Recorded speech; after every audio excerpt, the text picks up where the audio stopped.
Hello students, I continue the remaining part of heroic couplet. In the last video I have told you what is heroic couplet, what is the definition of heroic couplet, and Geoffrey Chaucer was the first who introduced heroic couplet in his Canterbury Tales. And heroic couplet has iambic, and I have told you that heroic couplet has iambic pentameter.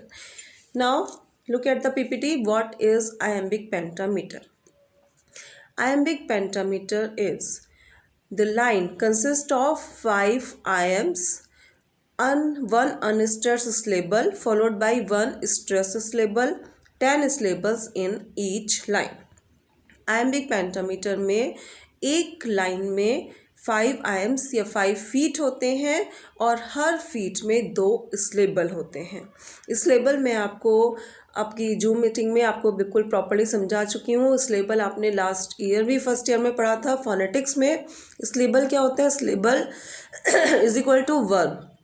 जब हम किसी word को phonetics में करते हैं तो उसमें हमारे जितने वर्ब शो होते हैं, जो हमारी वॉवल जितनी वॉवल साउंड जो हमारी उसमें प्रोड्यूस होती हैं वही हमारे सिलेबल बन जाते हैं। एग्जाम्पल के लिए एप्पल, APPLE, यदि हम स्पेलिंग के पॉइंट ऑफ व्यू से देखें तो एप्पल में ए और ई 2 वॉवल हमें दिखाई दे रहे हैं। लेकिन यदि हम इसे फोनेटिक्स के पॉइंट ऑफ व्यू से देखें, हम इसकी प्रोनाउंसिएशन को देखें तो हम इसे फोनेटिक्स में क्या बोलेंगे? एप्पल। और आपको याद होगा मैंने वॉवल्स के आपको कुछ साइंस बताए थे, कुछ उसमें उनके सिम्बल्स थे। तो उसमें एप्पल में हमारा जो ए निकल रहा है, A is a syllable, A is vowel, so we will say that apple has one syllable, Apple में केवल एक सिलेबल है।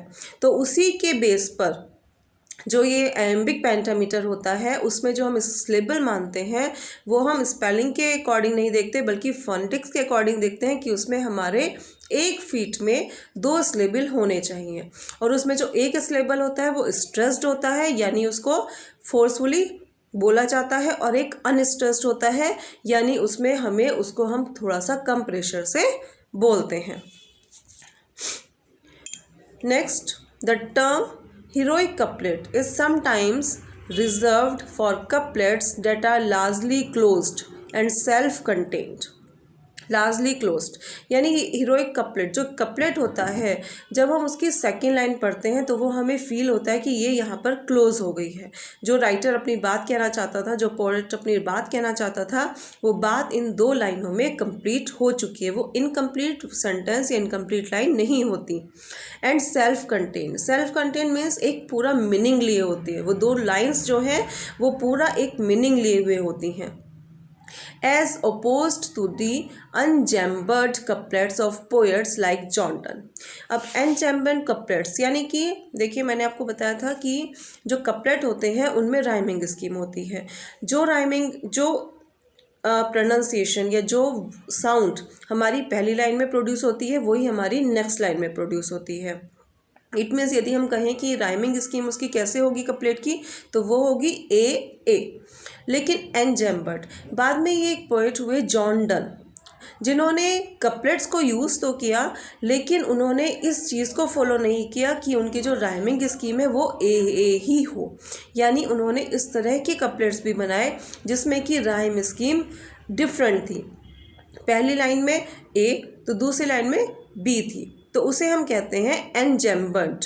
यानी कि वो हीरोइक कपलेट जो जॉन डन के कपलेट्स थे, जो एनजैम्बर्ड कपलेट्स थे, यानी जिनमें राइमिंग स्कीम को वो वाला फॉलो नहीं किया गया था जो कि चौसर ने किया था।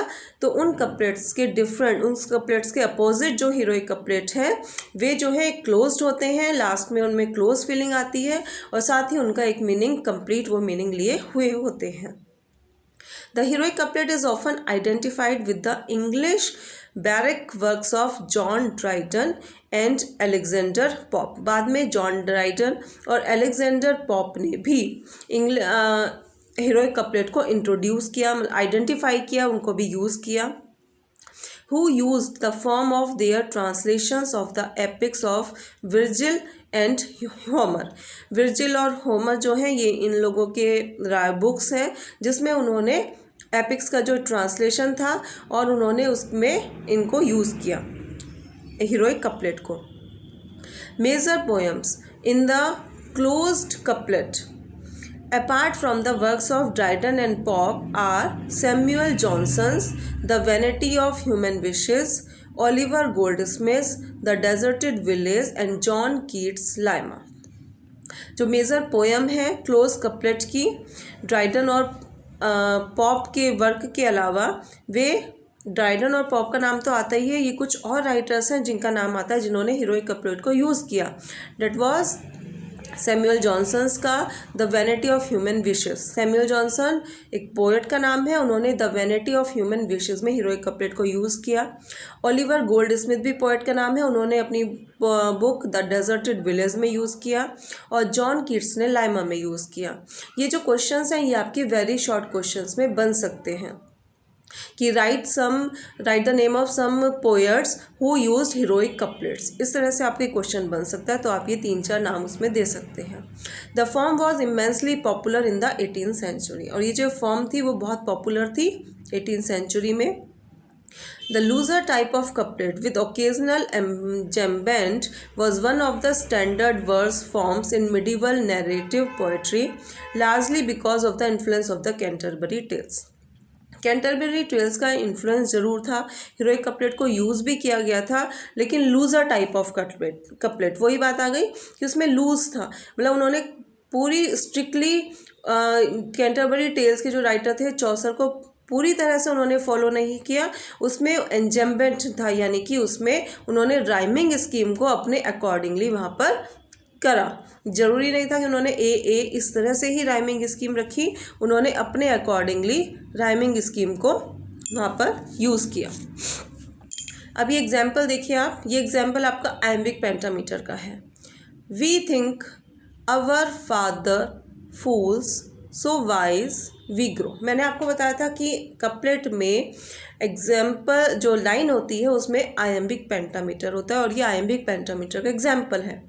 वी थिंक पोज, जहाँ हल्का सा हम जब पोएम को सिंग करते हैं, कपलेट को सिंग करते हैं तो बहुत स्लाइटली पोज आता है, उसको हम फुट और फीट का नाम देते हैं.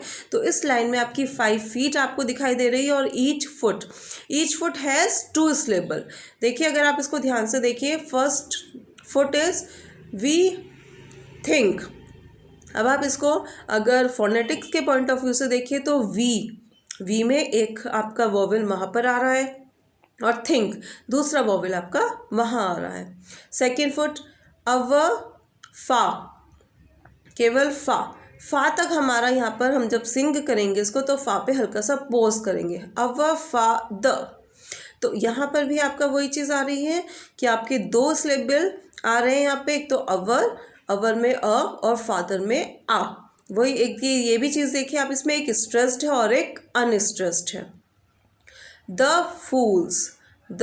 फूल्स so wise we grow. Next our wiser sons no doubt will think us so. ये आपको कोई सिंग करने के लिए नहीं आएगा, वहाँ पे आपको कोई आइडेंटिफाई नहीं करना है कि आप इसमें मार्क कीजिए कि कहाँ पोज है. ये जस्ट एक एग्जाम्पल है आपको ये समझाने के लिए कि आयम्बिक पेंटामीटर आपको इसमें समझ में आ रहा है या नहीं आ रहा है. अब आप खुद ये देखिएगा, जब इसका फोनेटिक ट्रांसक्रिप्शन थोड़ा सा करके देखिएगा कि जब आप इसका फोनेटिक ट्रांसक्रिप्शन करते हैं तो हर फुट में आपको 2 सिलेबल उसमें मिलने चाहिए.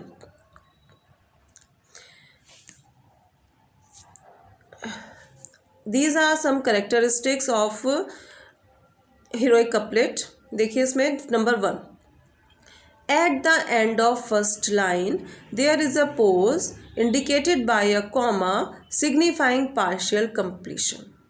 जो ये at the end of first line, पहली लाइन जहाँ ख़त्म होती है वहाँ पर एक पोज होता है जिसे हम एक कॉमा से इंडिकेट करते हैं. सिग्निफाइंग पार्शियल कंप्लीशन, जो कि ये सिग्निफाइंग करता है, जो ये दिखाता है कि यहाँ पे अभी कंप्लीट नहीं हुआ है सेंटेंस अभी यहाँ पर कंप्लीट नहीं हुआ है। ये कुछ करेक्टरिस्टिक्स हैं, ये भी आपसे पूछी जा सकती हैं एग्जाम में। Write some characteristics of heroic couplet, तो ये भी आपका एक क्वेश्चन बनता है जिसमें 5 आपके पॉइंट बनते हैं।